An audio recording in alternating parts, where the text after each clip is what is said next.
셀 수 없이 많은 유성이 떨어져 내렸습니다.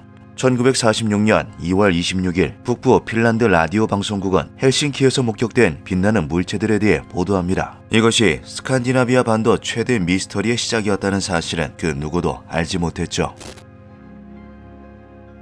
1945년 9월 2일 전 세계를 전란으로 몰아넣었던 2차 세계대전이 끝을 맞이하자 모든 이들이 평화가 찾아올 것이라 기대했습니다. 그러나 자본주의와 공산주의 두 사상이 첨예하게 대립하기 시작하며 기대는 산산조각이 나고 마는데요. 스탈린의 연설, 유권자 회의에서 스탈린 선거구 모스크바 제2차 세계대전이 우연히 혹은 특정 정치인의 실수로 인해 발생했다고 생각하는 것은 잘못된 것입니다. 사실 전쟁은 세계의 경제, 정치 세력과 자본주의가 낳은 불가피한 갈등으로 인해 발생한 것입니다. 1946년 2월 9일 2차 세계대전의 원인은 자본주의에 있다라는 스탈린의 연설을 시작으로 본격적인 갈등이 시작되었죠. 소련과 국경을 맞댄 동유럽에 맹렬하게 퍼져나가기 시작한 공산주의는 수많은 왕정을 폐지시켰고 그 자리에 공산주의 국가를 세웠습니다. 상황이 이렇게 되자 예로부터 발트해를 사이에 두고 러시아와 끝없는 전쟁을 벌여왔던 스웨덴은 커다란 불안에 직면하게 되는데요. 1차, 2차 세계대전 모두에서 중립국의 지위를 고수했으며 전쟁이 끝난 이후에도 중립의 위치를 지켰던 스웨덴이었지만 정세는 하루아침에 바뀔 수 있는 법이죠. 불가침 조약을 맺은 끈끈한 동맹이었던 독일과 소련이 인류 역사상 가장 참혹한 전쟁인 독소전쟁을 벌였던 것을 목격한 지 채 1년도 되지 않은 상황이었기에 스웨덴 국민들은 그 어느 때보다 예민하게 주변 상황에 반응하고 있었습니다.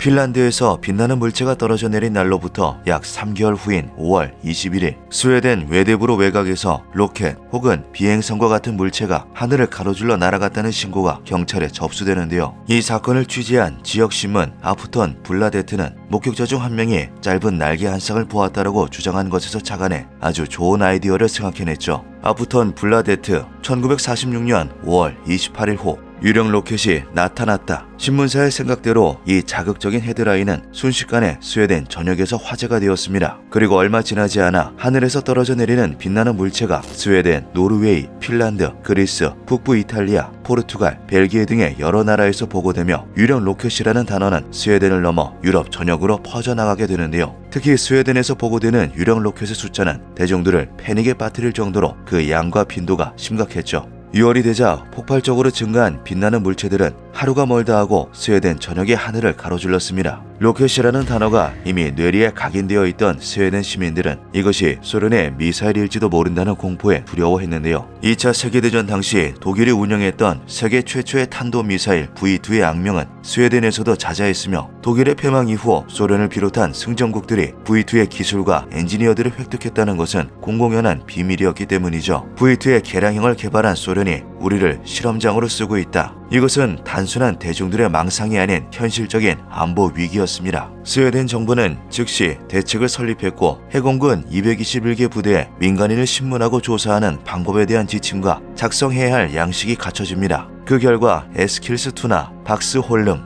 예블레, 스톡홀름, 오켈보, 볼랭에, 팔룬 등 여러 도시에서 30건에 달하는 관측 사례가 공식적으로 군에 보고되는데요. 이것은 단지 시작에 불과했죠. 7월 9일 순스발 남쪽의 뉴른다 외곽 해변에서 쾅하는 소리와 함께 거대한 물체가 떨어집니다. 마침 여름 휴가를 보내던 파일럿이 현장에 있었고 그는 비행체의 낙하 지점으로 추정되는 크리에이터에서 잔해를 회수해 군 당국에 넘겼는데요. 조사 결과 밀리미터 단위의 호일이나 카메라 필름 조각들이 포함되어 있다는 사실이 밝혀졌죠. 뉴른다 외곽 해변은 언제나 카메라와 호일에 싼 샌드위치를 가지고 일광욕을 즐기는 관광객들로 가득했기에 이것을 근거로 유령 로켓은 적국의 소행이다라고 단정짓기에는 어려웠지만 그렇다고 가만히 손을 놓고 있을 수만은 없었습니다. 스웨덴 국방부 내부에는 스웨덴이 일종의 로켓 사격장이나 시험장으로 사용되고 있다는 것에는 의심의 여지가 없다라는 분위기가 팽배했으며 스웨덴 합동참모본부는 즉각적으로 우주발사체위원회라는 특별 조직을 발족 7월 10일 회의를 열어 약 250건의 특이 사례에 대해 검토했는데요. 수많은 사례들 중 위원회는 웨베르칼릭스 근교의 퀼름 야르프 호수에 충돌한 유령 로켓에 주목했죠. 호수의 물이 충격을 흡수해 주어 유령 로켓이 비교적 온전하게 보존되었을 것이라 생각한 스웨덴군은 해군 구조대를 파견했습니다. 조사 결과 유령 로켓은 자연 현상이 아닌 기술적으로 높은 위치에 도달한 존재들이 제작한 고동한 결과물, 이것이 외계에서 온 물체의 가능성이 있다는 것을 충분히 고려해야만 한다라는 내용의 보고서를 받게 되는데요. 이들의 노력이 무색하게 상황은 점점 더 악화되고 있었죠. 수많은 시민들이 유령 로켓을 목격하며 커다란 혼란이 벌어지고 있었습니다. 우리는 남동쪽 지평선에서 알루미늄으로 된 괴상한 비행체를 목격했습니다. 7월 19일 3명의 아들과 건초를 갖고 있던 레오나르도 다니엘 소는 알파라발 우유통과 비슷하게 생긴 유령 로켓을 목격했는데요. 윙윙거리는 소리가 들려서 하늘을 봤어요. 북쪽으로 19km 떨어진 곳에서는 크누트 린드베크와 그의 하녀가 건초를 만드는 일에 한창이었죠. 이들은 2m 길이의 작은 날개 모양의 돌출부가 존재하는 은색의 비행체가 하늘을 가로지르고 있는 모습을 보고 멍하니 그것의 궤적을 눈으로 뒤쫓았습니다. 이윽고 호수에 추락한 비행체가 수면과 맞닿은 그 순간 어마어마한 폭발음과 함께 거대한 물기둥이 하늘로 솟구쳤는데요. 호수의 수초와 수련들은 뿌리채 뽑혀나갔고 사방이 진흙으로 뒤덮였죠. 이 충격적인 사건에 마을 사람들은 완전히 패닉에 빠져버렸습니다. 당장 몇 시간 안에 로켓 폭발에 휩쓸려 목숨을 잃고 말지도 모른다는 끔찍한 공포 때문이었는데요. 7월 내내 비슷한 사건이 계속해서 발생하자 스웨덴 정부는 직접적인 정찰 임무를 개시하기에 이르렀죠. 8월 7일 스웨덴 공군은 소련의 전투기가 나타나면 그 즉시 도망쳐라라는 명령과 함께 비무장 상태인 프로펠러기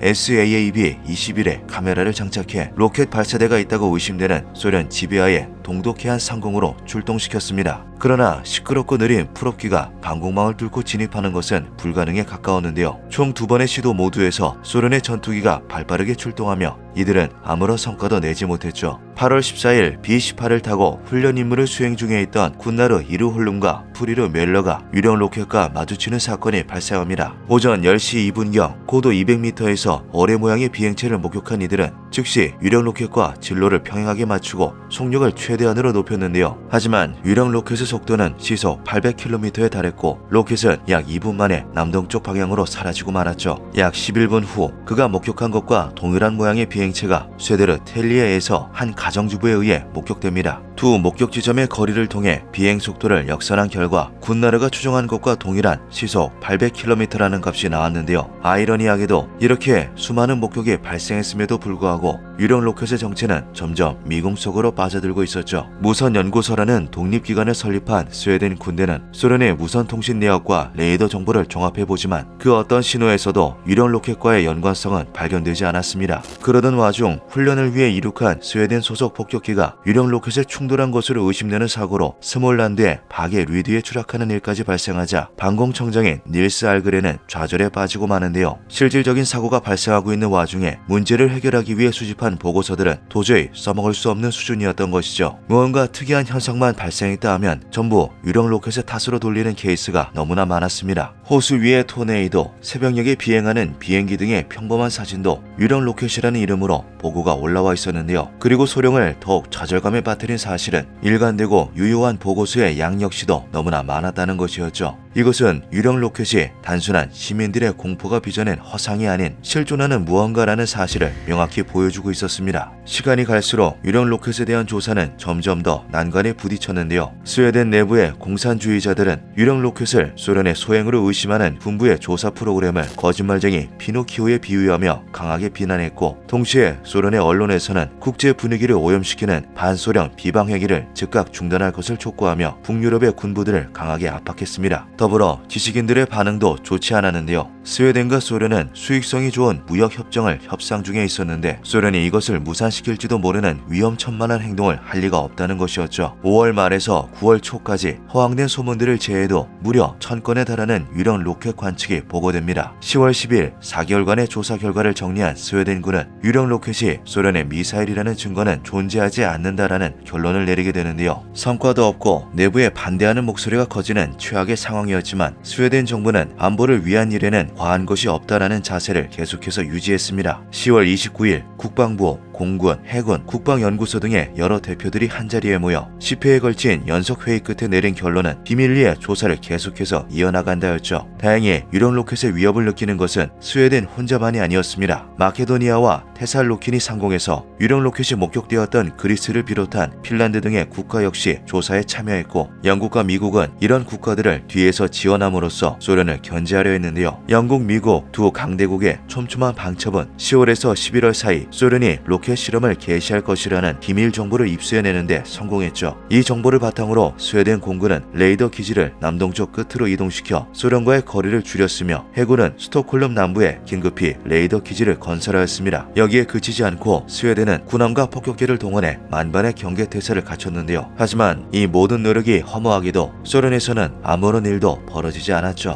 12월 12일 위원회는 마지막 회의를 가졌습니다. 첫 번째 보고 이후 약 7개월간 사용 가능한 자금을 아낌없이 활용하여 광범위한 임무를 수행했음에도 불구하고 유령 로켓에 대한 증거는 확보되지 않았습니다. 따라서 위원회는 조사가 실패했다고 판단하며 현재 제한된 자원과 형태로 운영을 계속하는 것은 가치가 없다고 간주함을 명시합니다. 오랜 기간 동안 진행된 조사에 국방부의 예산은 완전히 바닥난 상태였고 추가 예산을 받기 위해서는 유령 로켓을 조사할 필요성이 아직도 존재함을 확실하게 증명해야만 했는데요. 필요성은 확실했죠. 스웨덴 국민들은 소련의 로켓이 스톡홀름에 날아와 모든 것을 파괴하는 것을 끔찍하게 두려워하고 있었습니다. 하지만 스웨덴의 힘만으로 이 문제를 해결할 수 없다는 것은 분명했는데요. 미국은 스웨덴에 각종 장비 일체를 제공한다. 스웨덴은 관련 자료에 대한 모든 사본과 스웨덴이 소련 및 소련 통제 지역에서 습득한 기타 사진 정보를 제공한다. 약 1년 반이 흐른 1948년 스웨덴과 미국의 협약으로 미군 장비가 스웨덴에 도착하게 되죠. 1948년 7월 10일 스웨덴 공군은 혹시 모를 불상사를 피하기 위해 국기와 부대 마크가 일제히 제거된 비무장 상태의 무스탕 비행기를 타고 소련으로 향합니다. 그러나 이렇게 1949년 봄까지 계속해서 수행된 반론 작전은 아무런 성과도 거두지 못했는데요. 소련에서 촬영된 200m에 달하는 필름을 모조리 현상하고 분석했지만 유령 로켓에 대한 그 어떠한 흔적도 발견할 수가 없었죠. 사실 스웨덴은 가장 중요한 정보를 알지 못하는 상태였습니다. 스웨덴이 두려워했던 독일의 로켓 기술은 소련이 아닌 바로 미국에 존재했는데요. 2차 세계대전의 막바지 단계에서 미국은 소련보다 더 빨리 특수부대를 로켓 생산기지에 보내는 데 성공하며 완성된 미사일과 도면, 각종 재료들을 회수했죠. 동시에 1600명에 달하는 독일 기술자들에게 미국 비자를 제공했으며 그 결과 V2 로켓의 수석 엔지니어인 베르너 폰 브라운은 미국에서 로켓 개발을 주도 중에 있었습니다. 물론 미국이 채 회수하지 못한 일부 독일 엔지니어와 로켓 잔재들이 남아있었고 이것을 소련이 회수해 커다란 성과를 얻었던 것도 사실이었는데요. 그러나 스탈린의 편집증적인 성격으로 인해 애초에 소련은 모든 무기 개발과 실험 활동을 서방의 시선에서 최대한 멀리 떨어뜨려둔 상태였죠. 1949년 영국 정보부는 드래곤 리턴이라는 작전을 통해 소련 내륙에서 강제 복무를 마치고 돌아온 독일 엔지니어들을 포섭하는 데 성공했습니다. 독일 엔지니어들의 증언에 따르면 소련이 로켓을 실험한 곳은 발티해에서 320km가 넘는 거리에 떨어져 있었는데요. 또한 로켓을 실험한 시기는 스칸디나비아 전역에서 유령 로켓이 보고된 시기와도 동떨어져 있었죠. 유령 로켓의 실상은 소련의 로켓 시험 발사로 공포에 질린 사람들의 집단 히스테리가 발현된 결과 유성우들까지 로켓으로 착각하며 발생한 사건이다. 사건을 회의론적 시각으로 바라보는 이들은 유령 로켓에 대해 이렇게 말하고는 합니다. 그러나 해당 사건의 당사자인 스웨덴과 서양의 각종 언론, 서적 등에서는 스웨덴군과 미군의 공식적인 의견은 여전히 불분명하다라는 점을 분명히 명시하고 있는데요. 그리스 정부에서 관련 조사를 일임했던 물리학자 폴 산토리니 역시 그것은 미사일이 아니었다라고 공개 석상을 통해 밝힌 바가 있죠. 단순한 집단 히스테리로 치부하기에는 파일럿부터 어린아이들까지 각계각층에서 너무나 많은 목격담이 존재하고 소련의 소행으로 단정짓기에는 소련이 붕괴된 이후 공개된 기밀 자료에 정보가 존재하지 않는 유령 로켓,